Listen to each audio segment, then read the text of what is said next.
Heard exclusively on The Summit. And now, your... Well, it's always great to be back in the recording studio, and happy Sunday night to you. We're just 2 days away from the 4th of July. Guess what? I get to represent the Summit at the Austintown Annual Community Parade. So give me a hand, guys. We got a ton of people in the studio here tonight.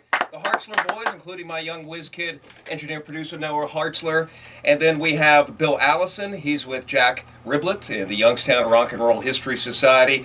But my special guest here tonight, and we promised we'd bring in some stars from the local region, and we did. His name is Ting Markulin with the Human Beings. Ting, how the heck you been? I haven't seen you in many, many years. You look great. Long time, John. I'm doing good.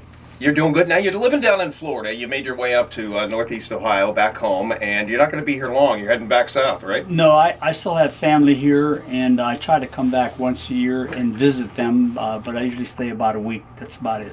And, you know, a lot of people have asked you a lot of the same questions over the years. You guys began with the band name called The Premiers.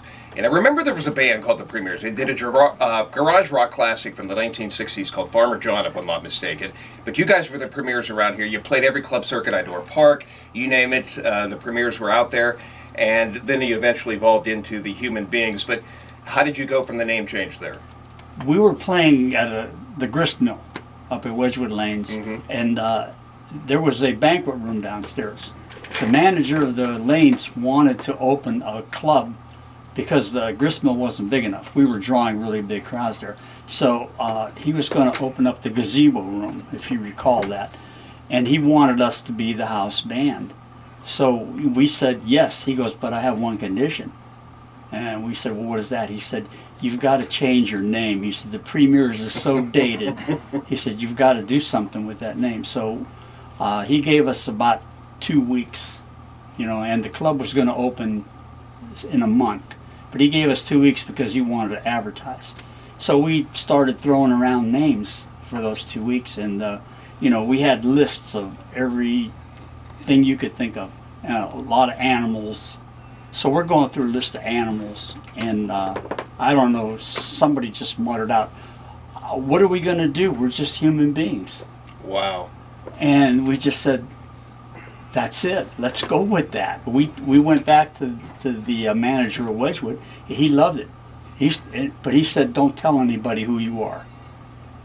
Because we're still playing as the Premiers up in the grist mill. Right.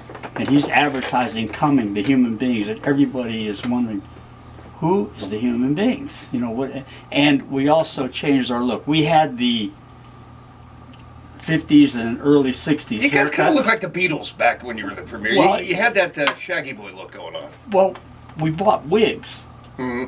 So we played up at the grist mill one day with short haircuts.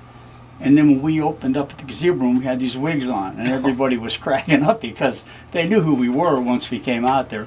But, you know, and they were coming over like they were going to pull the wigs off and everything. But they appreciated the show because it went with the music. We were starting to do all the British rock. And that's how it happened that we became the Human Beings. And we're going to talk more with Ting Markulin, our special guest tonight, as we spotlight the 1960s decade. We're going back in time, exclusively 60s tonight, with a feature spotlight on the Human Beings. And speaking of the Devils, here they are from Capitol Records, their second of 2 chart hits. It's called Turn On Your Love Light, a cover of a Bobby Blue Bland classic from 1962. This one for you, Monty, listening back home.